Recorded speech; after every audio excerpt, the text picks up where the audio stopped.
Une autre des pistes, c'est d'être conduit par l'Esprit. Et quand je dis une autre des pistes, c'est vraiment encore l'un des principes fondamentaux que nous devrions avoir comme dans tout le reste. C'est d'être conduit par le Saint-Esprit dans ce que nous faisons, y compris dans le domaine des finances. Dans notre manière de gérer, dans ce que nous donnons, être conduit par le Saint-Esprit. On n'agit pas juste par émotion, par sentiment. On n'agit pas n'importe comment, on agit conduit par le Saint-Esprit. Rappelez-vous Romains 8, 14. Ceux qui sont fils de Dieu sont conduits par l'Esprit de Dieu. Et ça s'applique évidemment à notre vie spirituelle, aux décisions que nous devons prendre, mais ça s'applique aussi à notre manière de gérer notre vie au quotidien. Rappelons-nous, si nous mettons Dieu à la première place, il doit être à la première place partout. Et donc, nous devons apprendre à être conduits par le Saint-Esprit, parce que le Saint-Esprit va nous conduire dans la volonté parfaite de Dieu pour notre vie, mais aussi pour nos finances, pour nos activités et pour tout ce que nous pourrions faire, et pour faire ce qu'il convient et être juste. Parce que parfois, si on n'est pas conduit par lui, et parfois on a l'impression de faire des bonnes œuvres, mais vous savez, Dieu ne nous demande pas juste de faire de bonnes œuvres. Il nous demande de faire, Éphésiens 2.10, de faire les œuvres bonnes qu'il a préparées d'avance pour que nous les pratiquions. Et là où parfois on se trompe aussi, c'est qu'on se dit, mais moi je fais des bonnes œuvres, je donne ici, je fais là-bas, etc. Et pourtant, j'ai pas l'impression que ça fonctionne, mais Dieu te demande pas juste de faire des bonnes œuvres. Dieu te demande de faire les œuvres bonnes préparées d'avance pour toi. C'est-à-dire que chacun de nous, Dieu a préparé des choses qu'il désire que nous puissions faire. Et Jésus lui-même n'agissait pas seulement en répondant à des besoins qu'il rencontrait, en faisant du bien arbitrairement. Jésus faisait, et il le dit lui-même, ce qu'il voyait faire au Père. Il disait, le Fils lui-même ne fait pas ce qu'il veut, il fait ce qu'il voit faire au Père. Il faisait la volonté de Dieu, il faisait ce que Dieu lui montrait qu'il devait faire. Et c'est pour ça qu'il a réussi dans tout ce qu'il faisait, qu'il a prospéré. Et nous aussi, nous devons apprendre à faire ce que le Père nous montre de faire. Et sentez-vous aussi à l'aise. Évidemment, on peut toujours en faire un petit peu plus, on pense, mais Dieu ne nous demande même pas de faire plus, Dieu nous demande de faire ce qu'il nous demande de faire. Parce que si on est à côté, on a peut-être fait une bonne œuvre, mais il ne nous demande pas de faire des bonnes œuvres, il nous demande de faire les œuvres bonnes qu'il a préparées pour nous. Et c'est là que ça va fonctionner, qu'on va prospérer. Et pour ce faire, nous avons le Saint-Esprit pour nous aider. Dieu ne nous demande pas de répondre à tous les besoins et à toutes les sollicitations. S'il fallait répondre à toutes les sollicitations, il faudrait que je gagne plusieurs milliards. Et quand je vois le nombre d'emails qui arrivent, si à chaque fois je devais répondre, ou même les besoins qu'on voit autour de nous, sans être indifférent aux besoins, et tout en ayant de la compassion pour les gens, en les aimant et en étant disposés à ce que le Saint-Esprit nous montre si nous pouvons faire quelque chose et quoi. Mais nous ne sommes pas juste supposés répondre à tous les besoins ou à toutes les sollicitations juste parce que nous sommes chrétiens. Et c'est là aussi que des fois on se fait avoir parce qu'on se fait usurper. Ce qui aurait pu être une semence efficace en la mettant au bon endroit conduit par l'Esprit de Dieu, parce que quelqu'un vient nous dire « Ouais, mais t'es un chrétien, il faut que tu fasses quelque chose pour moi. » Oui, mais tu dois faire telle ou telle chose. Non, tu ne dois faire que ce que le Saint-Esprit met dans ton cœur de faire. On a des principes dans la parole qu'on a regardés qui sont valables toujours et partout, mais ce qui est valable, nous sommes dans une alliance de paix, de liberté, de foi. Certes, nous devons être soumis à Dieu, mais c'est le Saint-Esprit qui nous dirige. C'est pas nos sentiments, c'est pas les besoins, c'est pas les demandes de n'importe qui, c'est le Saint-Esprit. Donc, soyez conduits par l'Esprit si vous voulez prospérer dans ce que vous faites, c'est alors que vous verrez du fruit. Une autre clé, c'est l'obéissance. L'obéissance. Quand Dieu vous montre de faire quelque chose, obéissez simplement et soyez fidèles. Rappelez-vous toutes les promesses de Dieu dès l'Ancien Testament, Deutéronome 28 par exemple. Il dit, si tu obéis, alors tu seras béni. Dans la ville, dans les champs, tes troupeaux seront bénis, etc. L'obéissance, c'est la clé. Et au verset 8 de Deutéronome 28, je vais un peu vite parce que je voudrais finir, je vous donne les références pour revenir dessus, mais il est dit, il ordonnera à la bénédiction d'être avec toi. Donc quand nous obéissons, Dieu donne des ordres en notre faveur. Quand j'obéis à Dieu en faisant la bonne chose, Dieu ordonne à la bénédiction d'être avec moi. Et quand Dieu donne des ordres, ils s'accomplissent. Parce qu'il est souverain et qu'il a toute l'autorité, qu'il est tout puissant. Rappelez-vous aussi Malachie 3.10 que nous avons déjà lu. Il dit si, et il dit apportez à la maison du trésor et vous verrez si je n'ouvre pas les écluses des cieux. Mais il y a d'autres versets derrière. Il dit si je ne menacerai pas la maladie, le danger, les choses qui viennent contre toi. Donc l'obéissance déclenche ou permet à la bénédiction de Dieu de se manifester dans notre vie. Une autre de ces clés, comme dans tous les autres domaines d'ailleurs, mais il est bon de la mentionner ici, c'est la foi. Ils ont besoin d'être dans la foi au sujet de nos finances. Parfois, on a foi en Dieu pour la guérison, on a foi en Dieu pour que sa présence soit manifeste en nous, on a foi pour faire certaines choses, et puis étrangement, le domaine des finances, c'est comme s'il est un petit peu à l'écart et on ne développe pas forcément une foi au sujet des finances. Et rappelez-vous comment vient la foi.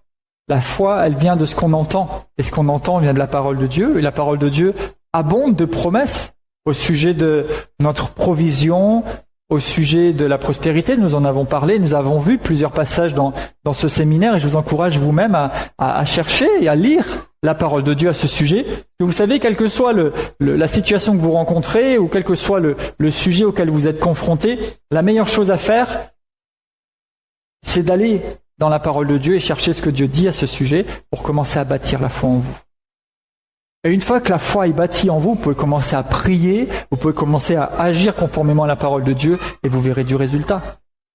Si quelqu'un est malade, plutôt que, certes il est toujours bon de prier, mais plutôt que juste faire des prières générales comme ça, cherchez la parole de Dieu et commencez à bâtir votre foi pour la guérison et pour la bonne santé. Et ensuite priez et déclarez les promesses de Dieu, vous les verrez s'accomplir parce que Dieu répond à la foi. Mais nous devons faire ce travail, nous devons choisir de nourrir et de développer notre foi dans tous les domaines de notre vie. Pour les relations, pour notre bien-être, pour toutes sortes de choses, mais nous devons développer la foi. C'est notre travail, c'est notre responsabilité. Et au sujet des finances aussi, nous devons nourrir et développer notre propre foi dans ce domaine pour permettre à Dieu de répondre à la foi et de se manifester dans ce domaine aussi. Et on a tous des progrès à faire dans un domaine ou l'autre. Il y a des gens qui ont vraiment la foi pour certaines choses et qui l'ont un peu moins pour d'autres, mais nous devons travailler là-dessus. Et même au sujet des finances, nous devons bâtir notre foi et ne pas juste voir ça comme un sujet en passant, mais nous devons lire la parole, étudier la parole, croire, demander à Dieu de faire grandir notre foi dans ce domaine-là. Parce que rappelez-vous, nous ne cherchons pas à grandir dans la liberté financière ou dans la bénédiction juste pour nous, mais pour permettre à Dieu de se manifester à travers nous. Et de la même façon que nous avons besoin de bâtir notre foi, et tous un jour nous avons commencé quelque part, même au sujet du salut, d'abord pour nous-mêmes, et une fois que c'était fait, on a commencé à bâtir une foi que Jésus réellement nous a envoyé annoncer l'évangile, et ça va nous permettre de partager l'évangile avec quelqu'un d'autre. Nous avons bâti notre foi pour ça à un moment donné, mais nous devons aussi bâtir notre foi pour la guérison. D'abord pour nous-mêmes, pour apprendre à recevoir la guérison que nous avons besoin et marcher dans la bonne santé, mais aussi bâtir notre foi pour croire que, selon la parole de Dieu, si j'impose les mains à quelqu'un, il sera guéri. Tout ça, c'est bien, mais c'est vrai aussi pour le domaine des finances. Bâtir ma foi pour être pourvu, bâtir ma foi pour être à l'aise et pour devenir une source de bénédiction à travers laquelle Dieu va passer. Donc bâtissez votre foi avec la parole de Dieu, bâtissez votre foi et croyez, déclarez, priez sur ces choses-là, et Dieu agira. Et il nous faut une parole de Dieu pour marcher dans la foi. Donc mettez la parole de Dieu en vous. Cherchez ces paroles où Dieu vous promet d'être avec vous. Il promet de pourvoir à vos besoins. Lisez, même dans l'Ancien Testament, quand vous lisez, regardez comment Dieu pourvoyait aux besoins. Regardez comment Dieu faisait prospérer. On a vu un petit peu des exemples comme Abraham et Lot, qui étaient tellement prospères qu'ils pouvaient même plus rester ensemble, qu'ils étaient obligés de se séparer parce qu'ils étaient trop nombreux. On a vu comment Salomon était pourvu, il avait construit un temple énorme et même ses serviteurs étaient bénis et la reine de Séba qui vient le voir est surprise, elle en a même le souffle coupé de voir comment Salomon était riche, prospère et même tous les gens de sa maison étaient bénis. Et tout ça, ça doit nourrir notre foi en disant c'est possible d'avoir ce qu'il faut sans chercher des choses excessives mais d'avoir ce qu'il me faut, d'être bien, d'être à l'aise et de pouvoir bénir quelqu'un. Bâtissons notre foi, vous avez le droit aussi au sujet des finances. Il n'y a pas un domaine qui est mis à part, c'est toute notre existence qui doit être touchée par la vie de Dieu, par la présence et l'action du Saint-Esprit et qui doit être marquée de la gloire de Dieu. Tous les domaines. Un autre de ces principes que j'avais mentionné en passant déjà, mais c'est de gérer les choses, ou la gestion. Je rappelle que quelquefois, la question n'est pas tellement que nous ayons besoin de plus, et parfois c'est que nous ayons besoin de gérer mieux ce que nous avons déjà, ce qui permettra aussi d'accéder après à d'autres choses. Une bonne manière, c'est aussi de faire un budget, comme je le disais. Une bonne manière, c'est de réfléchir à nos dépenses. Pas en se disant « Ah ouais, mais ça, je peux pas me le permettre », mais en se disant « Est-ce que ça, c'est utile ? Est-ce que c'est le bon moment ? Est-ce que c'est une priorité ?» De savoir ce qui est le plus important, ce qui l'est moins. Pour gérer les choses comme elles doivent l'être. Pour pouvoir bâtir un programme, un projet de croissance. Vous savez, il y a beaucoup de gens, et Et excusez-moi si ça dérange de dire ça, mais il y a beaucoup de gens qui vivent au-dessus de leurs moyens et qui quand même demandent du secours ou attendent toujours de l'aide ou du secours de quelqu'un d'autre, mais en même temps ils vivent au-dessus de leurs moyens. Quand je vois, excusez-moi, mais quand je vois des endroits où on sait que c'est des logements sociaux à loyer hyper modéré et que les gens ont énormément d'aides pour s'en sortir, et tant mieux s'ils ont des aides parce qu'ils en ont besoin, mais que je vois garer des énormes 4x4 devant les portes, je me pose certaines questions.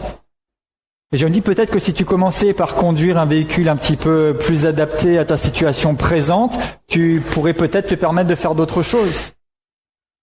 Quand je vois et j'entends des gens qui achètent même leur nourriture quotidienne à crédit, avec des cartes où on leur avance de l'argent pour pouvoir manger, je dis il y a un problème quelque part. Quand des gens veulent porter des vêtements de plusieurs centaines d'euros, alors qu'ils n'arrivent pas à manger et qu'ils sont en train toujours de demander quelque chose, je dis commence par porter des t-shirts à 5 euros. Moi j'en porte, j'ai des chemises à 8 euros, j'ai pas honte de le dire, et ça me va très bien. Et j'ai aussi quelques chemises qui valent beaucoup plus, et merci Seigneur. Ce sont des choses simples, parce que parfois, et même chrétiens, parfois on est un peu dans un système de bêtises, soyons sages. Rappelez-vous, Paul disait, préparez pour les autres un secours selon votre propre prospérité. Et si on doit faire du bien autour de soi selon ce que nous avons, ça je vous l'ai expliqué, mais nous devons aussi vivre au niveau de notre propre prospérité présente. Même si je mets ma foi en Dieu pour que peut-être demain j'ai beaucoup plus et que je puisse me permettre certaines choses, je ne vais pas aujourd'hui m'acheter ces choses-là avant que je n'ai expérimenté la promesse et que je ne puisse effectivement le faire, sinon je me mets dans des problèmes. Donc vivez à la hauteur de vos moyens. Ça ne veut pas dire qu'il faut se promener dégueulasse et tout ça, excusez-moi. Vous pouvez vivre, être propre sur vous et être bien avec des choses accessibles. On voit aussi des fois des gens qui font n'importe quoi pour faire croire certaines choses. Ils n'y sont pas. Et ça va vous mettre en position, vous allez gérer et vous allez montrer que vous êtes qualifié pour plus. Parce que Dieu est sage aussi. Et comme un homme est sage, quelquefois, vous savez, même moi dans la gestion de mes équipes, il y a des choses que je ne confierai pas aujourd'hui, certaines mêmes responsabilités ou certaines tâches à certaines personnes, parce que je sais qu'ils ne seraient pas capables de la supporter. Et Dieu ne va pas nous donner plus tant qu'on n'est pas déjà en train de s'organiser et de gérer ce qu'il nous a déjà donné. Et quelquefois on est là à dire, moi je voudrais être plus riche, je voudrais avoir plus de ci, plus de ça. Ça te dit, commence par te mettre bien avec ce que tu as et après on va voir si tu peux avoir plus. Rappelez-vous, c'est ça aussi, sois fidèle dans les petites choses, tu en auras de grandes. Donc la gestion, ça c'est important et c'est notre part.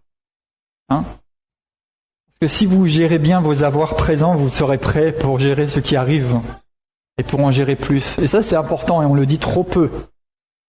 Et quand on donne aussi, voilà, c'était aux Corinthiens, c'est de donner sans se mettre en difficulté. Il disait aux Corinthiens que chacun mette à part le premier jour de la semaine ce qu'il peut selon sa propre prospérité. Mais même vis-à-vis de soi-même, quand je vais dépenser, est-ce que c'est à la hauteur de mes moyens ou pas?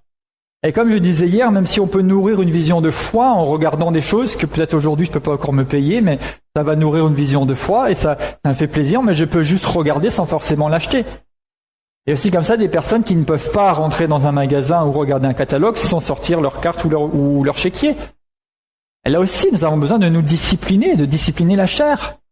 Et comme je l'ai dit pour d'autres choses, certes, quelquefois, ce peut être le fruit d'une malédiction ou de liens qui sont là. À ce moment-là, ça peut être brisé et Jésus-Christ est venu nous en affranchir.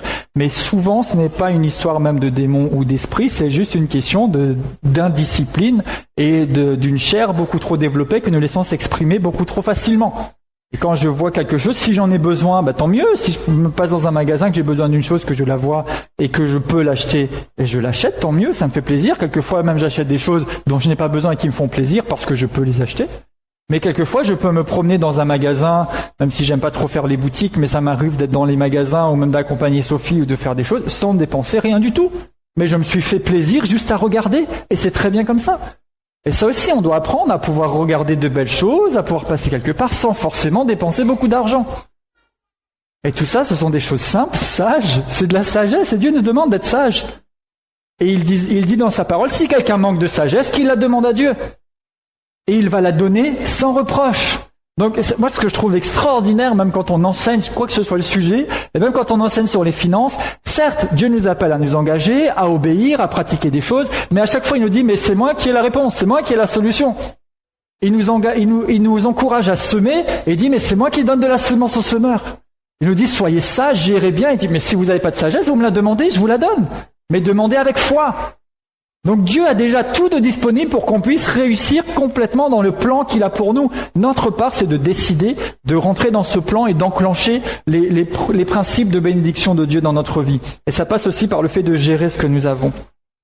Je vous rappelle ici l'histoire donc des chrétiens de Jérusalem qui peut-être pensaient bien faire, mais ils ont fait une erreur de gestion à ce moment-là, en se séparant de tout ce qu'ils avaient, parce que du coup, quelque temps plus tard, ils étaient en difficulté. Je sais que parfois, soit par les circonstances de la vie, on peut être amené à contracter certains engagements et à avoir certaines dettes, mais il est possible de vivre sans dette. Et je dis qu'aujourd'hui, si quelqu'un vit à crédit sur ses besoins élémentaires, c'est pas juste, c'est pas le plan de Dieu et c'est une mauvaise gestion. Votre nourriture, votre vêtement, vos besoins élémentaires ne devraient pas faire l'objet d'emprunts et de dettes. Maintenant, si quelqu'un s'y est mis, vous avez la grâce de Dieu pour pouvoir vous en sortir. Comme c'est tellement facile, vous dites prenez ça et payez en je ne sais combien de fois. Puis après, on vous donne un espèce de compte disponible. Et c'est tellement bien tourné que vous finissez par croire que c'est à vous, mais c'est pas à vous. Et quand vous essayez de le rendre, vous mettez des mois, voire des années à rendre quelque chose que vous avez dépensé en 5 minutes et qui est montré de telle manière que vous pensez que c'est à vous. Alors certes, les organismes de crédit sont très forts en communication, mais nous ne sommes pas obligés de céder à toutes ces tentations-là. Parce que c'est beaucoup plus difficile d'en sortir, mais c'est possible. Parce que vous êtes enfermé, vous êtes pris dans quelque chose et c'est extrêmement compliqué d'en sortir. Et il y a certes le côté spirituel, mais il y a aussi le côté naturel qui fait que même quand vous êtes en train de rembourser en disant je l'utiliserai plus, eh ben il y a un truc qui se présente et vous dites tiens, je vais prendre là-dedans. Et ça va tellement vite de faire 2 clics sur Internet et de faire un virement, mais c'était pas à vous. Mais Dieu nous condamne pas pour ces choses-là. Mais je veux vraiment vous encourager que vous pouvez vivre sans dette. Et une chose qui est quand même bien depuis quelques temps, j'ai remarqué quand ils font de la pub pour les crédits, et ils précisent maintenant le crédit doit être remboursé, vérifiez votre capacité. Même si c'est juste une obligation, mais c'est très juste de faire ça. Parce que des fois, on prend les choses comme ça, on se dit, ouais, je vais prendre par-ci, je vais emprunter là, je vais emprunter un tel, je vais faire tel truc. Et ouais, mais est-ce que vous allez pouvoir rembourser? Donc faites des plans de réussite, de gestion de votre quotidien et de vos besoins élémentaires avec ce que vous avez. Donc la gestion, un autre point que je voulais souligner ici, c'est l'honneur. On en a presque fini pour ici. L'honneur, un autre principe de croissance et de progrès dans ce domaine du financier, c'est aussi l'honneur.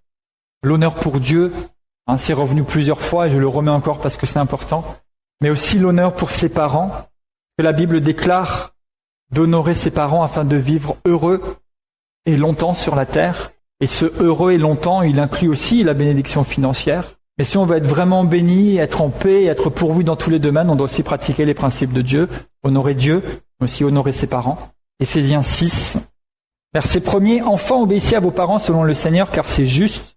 Honore ton père et ta mère, c'est le premier commandement avec une promesse, afin d'être heureux et de vivre longtemps sur la terre. Père, n'héritez pas vos enfants, élevez-les en les corrigeant, les instruisant selon le Seigneur.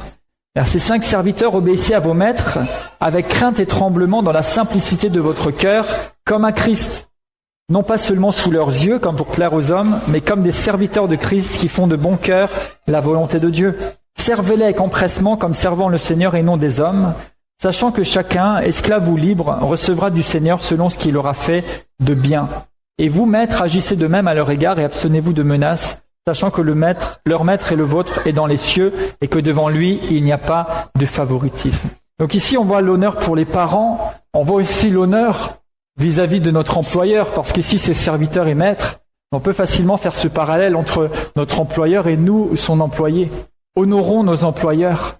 Et il est dit, servez-les avec empressement comme pour le Seigneur. C'est-à-dire, quand je travaille de mon mieux, comme si c'était pour Dieu. Juste d'honneur. Et Dieu sait pourquoi il nous dit ces choses, parce que lorsque vous honorez vos supérieurs, votre employeur, etc., vous allez vous qualifier aussi pour déjà être et maintenir votre poste, et quand il y a des opportunités, aussi de pouvoir évoluer. Donc nous devons honorer nos supérieurs, honorer, mais il est dit aussi supérieur, s'il y a des managers parmi nous, honorer aussi vos salariés, vos employés. Les honorer, c'est les respecter, c'est vouloir leur bien, c'est chercher à les faire grandir aussi, et c'est notre responsabilité. pour qu'on puisse aussi être pour eux une source d'inspiration, à grandir et à être bénis. Et comme ça, on répand la bénédiction de Dieu et on permet à Dieu de nous bénir. L'honneur, c'est vraiment quelque chose qui est important pour Dieu. Il est dit dans 1 Timothée 5, 17, et quand on parle de parents, certes, il y a nos parents physiques, nous devons les honorer, c'est-à-dire pour eux du respect, chercher leur bien. On peut aussi faire un parallèle avec ceux qui peuvent être pour nous comme des parents spirituels, ceux qui vous amènent à Christ, ceux qui vous édifient, qui vous accompagnent, qui vous enseignent. Il y a de l'honneur pour eux. C'est juste, c'est une source de bénédiction. Vous savez, moi, il y a certaines personnes que Dieu a utilisées pour semer dans ma vie, même certains pasteurs, ils sont plusieurs. Et je reconnais ce que Dieu a fait en eux, à travers eux pour moi, et j'ai de l'honneur pour eux. J'ai pour eux un profond respect, et quand j'en ai l'occasion, quand ça se présente, il m'arrive de les honorer, parfois même en les mentionnant et en disant, et de tout cœur et de façon honnête, merci Seigneur pour ces hommes et ces femmes que j'ai rencontrés sur mon chemin, qui ont semé dans ma vie, qui ont investi de l'enseignement de la parole, des choses même pratiques, qui ont cru en nous et qui nous ont amenés à développer le don de Dieu et à avancer. Et c'est bon de s'honorer, d'honorer nos parents physiques, mais aussi ceux qui ont agi pour nous à certains moments ou qui le sont encore, des parents spirituels. Ils vont les honorer, c'est quelque chose de juste que Dieu veut. 1 Timothée 5, 17, il est dit que les anciens qui dirigent bien soient jugés dignes d'un double honneur, surtout ceux qui travaillent à la prédication, à l'enseignement. Car l'Écriture dit « Tu ne muselleras point le bœuf quand il foule le grain, et l'ouvrier mérite son salaire. » Donc ici également, on voit que ceux qui s'adonnent au service de l'Évangile devraient être honorés. Devons les honorer, devons les respecter, devons les aimer, devons chercher leur bien, parce qu'ils travaillent dans l'œuvre de Dieu. Il y a l'honneur, le respect, l'amour qu'on peut témoigner, l'encouragement qu'on peut donner. Et évidemment, il y a aussi le fait qu'on puisse faire un cadeau, qu'on puisse offrir quelque chose, ou qu'on puisse honorer financièrement. Tout ça, ça fait partie de l'honneur. Et quand vous honorez Dieu, vous honorez aussi qui de droit. On peut facilement dire, comme on l'a déjà vu, j'aime Dieu, mais si tu n'aimes pas ton prochain, c'est que tu n'aimes pas Dieu. On peut dire, Seigneur, je t'honore, je t'élève, mais si tu n'honores pas qui de droit, tu n'honores pas Dieu non plus. Parce qu'honorer Dieu, c'est aussi lui obéir et pratiquer ce qu'il nous demande de pratiquer. Voilà, et la dernière chose que je voudrais vous laisser vraiment par rapport à tout ce qu'on a vu jusqu'ici et dans ces principes, même si l'un ou l'autre pourrait être plus développé, mais vraiment on a pu voir mettre Dieu en premier, comme principe de croissance. On a parlé de semer et de moissonner. On a différents contextes dans lesquels on peut le faire. On a parlé de surmonter une mentalité de pauvreté ou de ne pas retenir les choses. On a parlé du travail. On a parlé d'être conduit par l'esprit. Ce qui va nous permettre aussi de faire les choses de la bonne façon, au bon endroit, au bon moment, pour que ça porte du fruit. On a parlé de l'obéissance, on a parlé de la foi, on a parlé de gestion, on a parlé de l'honneur. Et ce que je voudrais vous laisser pour conclure, c'est commencer et progresser. Et moi, je voudrais que nous qui avons reçu ces enseignements, où qu'on en soit, peut-être que certains ont l'impression de partir de rien ou de très peu, peut-être que d'autres, vous avez entendu des choses qui ont été juste des révisions, vous savez que vous les pratiquez déjà, mais commençons quelque part et progressons. Et le point de départ, c'est de prendre la décision d'honorer Dieu, aussi dans nos finances. Dieu, l'argent et moi. On voit que Dieu n'est pas contre l'argent, mais qu'il veut qu'on prospère. On voit que Dieu aime les choses de valeur, les choses de qualité. On voit que Dieu désire passer par nous pour manifester sa gloire, y compris dans le domaine matériel et naturel. Et on voit certains principes qui peuvent nous aider à grandir et à croître là-dedans. Donc Dieu nous donne son conseil, il nous donne l'occasion, et je vous encourage à commencer là où vous êtes. Peu importe, avec ce que vous avez, ce que vous pouvez, mais commencez quelque part. Et si vous êtes déjà dans un cycle, dans certaines habitudes, peut-être voyez comment vous pouvez poursuivre, comment vous pouvez prendre la décision aujourd'hui. Père, je fais cette alliance avec toi pour que tu aies, que tu gardes toujours la première place en tout. Et pour chacun de nous, faisons cette prière, soit dans l'attente ardente aussi, que Dieu puisse nous utiliser, passer par nous. Que si nous nous rendons disponibles, comme pour toutes les autres choses et les promesses de Dieu, eh bien Dieu va nous utiliser. Et même si on pense qu'on n'a pas grand-chose, ce qui compte, c'est pas ce que moi j'ai, c'est ce que lui, il a. Et lui, il a tout ce qu'il faut. Il a tout ce qu'il faut pour combler mes besoins, et il a tout ce qu'il faut pour combler les besoins de quelqu'un à travers moi, même si j'ai l'impression que pour l'instant, j'arrive à peine à combler les miens qui me sont propres. Ce qui compte, c'est la disponibilité et la foi. Et commençons à nous rendre disponibles, à dire Seigneur, je comprends ta pensée, ta parole, et je veux être à ta disposition pour que tu puisses aussi passer par ma vie, pour bénir quelqu'un, pour faire une différence. Pour être une source de libération, de paix, de grâce, et Dieu le fera. Dieu va vous honorer. Vous savez, moi j'ai commencé, il y a pas mal de temps, en pratiquant certaines choses, en soutenant certains ministères, etc. Et je dois dire que je vois vraiment comment comment Dieu répond et comment Dieu nous honore. Et Dieu le fera pour vous parce qu'il est fidèle. Il honore toujours celui qui obéit à sa parole. Il honore ceux qui l'honorent. Prenons dès aujourd'hui cette décision et ce choix d'honorer Dieu dans ce domaine-là. Et de soumettre ce domaine-là aussi à la souveraineté de Dieu. Vous savez, on a passé du temps aussi dans l'enseignement sur le royaume de Dieu. On n'a pas fini jusqu'on se laisse conduire par l'Esprit de Dieu. Mais ça aussi, ça fait partie d'un engagement et d'une soumission de notre pensée, de notre volonté et de tout ce que nous sommes et tout ce que Dieu nous a donné à son royaume et à sa volonté. Que le royaume de Dieu a des principes, a des lois, a des règles qui doivent s'appliquer à toute notre existence. Et Dieu nous engage et nous invite à nous impliquer, à le suivre, à l'honorer dans toutes ces choses-là. Et je veux vraiment vous encourager, chacun qui est ici, tout le monde peut le faire. Tout le monde peut. Il n'y a personne qui ne peut pas. Rappelez-vous, il donne la semence au semeur. Et si tu commences quelque part, il va t'amener beaucoup plus loin, beaucoup plus haut. Et je veux vraiment vous encourager, ce matin, on va finir comme ça, vous encourager peut-être à reprendre certaines des Écritures, ceux qui ont pris des notes, pour ceux qui ont raté certaines sessions, procurez-vous le CD, on va vous les mettre à disposition, comme je disais. Et revenez méditer sur ces choses et prenez du temps devant Dieu et laissez-vous éclairer et inspirer pour pouvoir faire ce qui est juste et pour pouvoir permettre aussi à la bénédiction et à l'autorité de Dieu de venir s'établir aussi dans vos finances. Et quand nous le faisons, et quand nous pratiquons ces choses et quand nous obéissons dans ce domaine, nous permettons aussi à Dieu de venir exercer son règne dans nos finances et à protéger nos finances et à utiliser nos finances pour son œuvre. Et là où l'ennemi vient pour voler, eh bien, il n'a plus d'accès pour voler. Parce que maintenant, c'est l'autorité de Christ qui est établie aussi dans ce domaine-là. Donc, permettons-lui de le faire et rendons-nous disponibles à toute la bénédiction qu'il veut déverser en nous et à travers nous. Amen.